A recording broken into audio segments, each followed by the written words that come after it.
నాని కేసినేని చిన్ని మధ్య పోరు జరుగుతుంది.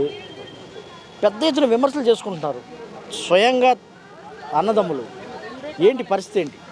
విషయం ఏంటంటే అండి, విజయవాడలో కేసినేని చిన్ని గారు అనే వ్యక్తి ఈ మధ్య కాలంలో తప్పితే పూర్వం ఒక 5 సంవత్సరాల క్రితం కానీ ఎవరికీ తెలియదు. 10 సంవత్సరాల నుండి విజయవాడ ప్రజానీకాన్ని తెలిసిన ఒకే ఒక్క పేరు కేసినేని నాని గారు. ఆయనే అప్పటి నుండి 10 సంవత్సరాల ముందు నుండి కూడా జనాల్లో తిరిగారు. 10 సంవత్సరాల నుండి ఎంపీగా పోటీ చేశారు. ఆయన 10 సంవత్సరాల నుండి ఎంపీగా ఉన్నారు. ఆయన 10 సంవత్సరాలు మొన్న రెండోసారి ఆయన వచ్చే వేవ్ ఏదైతే ఉందో జగన్ గారి వేవ్లో కూడా ఆయన నిలబడ్డాడు ఎంపీగా. ఫస్ట్ మనం మెచ్చుకోవాల్సిన విషయం అది. ఆయన నిష్పక్షపాతంగా ప్రజలకి సేవ చేశారు. అదేవిధంగా ఆయనకి టీడీపీ ఎటువంటి గౌరవం ఇవ్వలేదు. ఆయనకి ఎంత అవమానం చేసింది అనేది ఆయన తన భావోద్వేగాలతో చెప్పుకున్నారు. మీడియాకి కానీ ప్రజలకు కానీ చెప్పుకున్నారు. అలాంటి విషయంలో ఏదైనా పని చేసే వాళ్ళకి ఎవరైతే న్యాయం వైపు పోరాడతారో, ప్రజల వైపు నుంచుంటారో అలాంటి వ్యక్తికి మనం ఎలాగైనా ఆదుకోవాలన్న ఉద్దేశంతో జగన్మోహన్ రెడ్డి గారు కేసినేని నాని గారికి టికెట్ ఇవ్వడం జరిగింది. ఆయన 10 సంవత్సరాల నుండి ఎలాగైతే జనాల్లో తిరుగుతూ మన విజయవాడకి ఏదైతే చేశారో ఇంటూ 2 మల్టిప్లైగా జగన్మోహన్ రెడ్డి గారు నేను చేపిస్తా నాని గారితో అన్నారు. ఆయన కూడా అదే దీంతో జనాలకి పనిచేస్తారు. ఇక చిన్ని గారు అంటారా, నాకు తెలిసి ఒక 5 సంవత్సరాల క్రితం చిన్ని గారు ఎవరో అయితే నాకైతే తెలీదు. సగం మంది 30 మంది విజయవాడ ప్రజానీకానికి కూడా చిన్ని గారు అనే వ్యక్తి తెలియదు. ఇప్పుడు ఎన్నికల ప్రచారం ఎలా జరుగుతుంది? ఇప్పుడు ఎన్నికల ప్రచారం బాగా హోరాహోరీగా జరుగుతుంది. ఏదైనా సరే వైసీపీనే నెగ్గడం జరుగుతుంది. విజయవాడ మొత్తం 3 సీట్లు కూడా వైసీపీ నెగ్గటమే జరుగుతుంది. అంటే చిన్ని అంటున్నారు, చిన్ని అన్నారు. ఈసారి ఖచ్చితంగా ఇది విజయవాడ పార్లమెంటు టీడీపీకి అడ్డాగా ఉంది.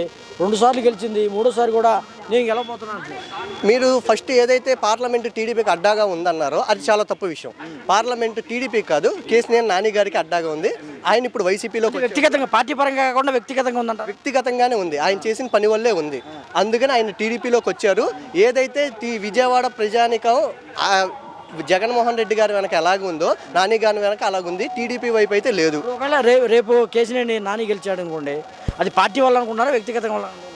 పార్టీ వల్ల, ఆయన చేసే పని వల్ల, 2 చూసి ఆయనకి వేస్తారు. ఈసారి అయితే అదే వేస్తారు.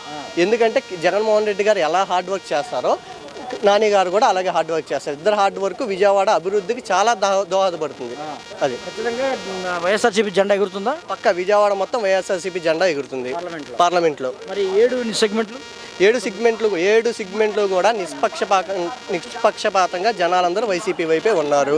చాలామంది పేదలు, మాసోళ్ళు, వీళ్ళు కాదు, క్లాస్ వాళ్ళు కూడా ఉన్నారు, వ్యాపారాలు చేసుకునే వాళ్ళు ఉన్నారు. ఎందుకంటే మనకి ఇప్పుడు ఇక్కడ నుండి బందర్ వరకు చూసుకుంటే మనకి పోర్టులు ఎలా డెవలప్ అయినాయి, 80% పోర్టులు అయిపోయినాయి. బిజినెస్ పర్సన్సే కానీ, లేదంటే మనకి చిన్న మార్కెట్ ఫీల్డ్ వాళ్ళే కానీ ఎవరైనా సరే రేపొద్దున, ఇప్పుడు డెవలప్మెంట్ ఆల్రెడీ స్టార్ట్ అయింది, రేపొద్దున ఇదే డెవలప్మెంట్ గ్రోత్ అవుతుంది. అది మన బందర్ వరకు కూడా మనకి ఎటువంటి ఇబ్బంది ఉండదు. ఈ ఏదైతే మన పోర్ట్ అయితే పడిందో దానివల్ల ఏపీ మొత్తం ఆ బెల్ట్ మొత్తం ఆ తీర ప్రాంతం కానీ, ఇటు మన బందరు, ఈ విజయవాడ ఈ ఏరియా మొత్తంగా డెవలప్మెంట్ అనేది బాగా జరుగుతుంది.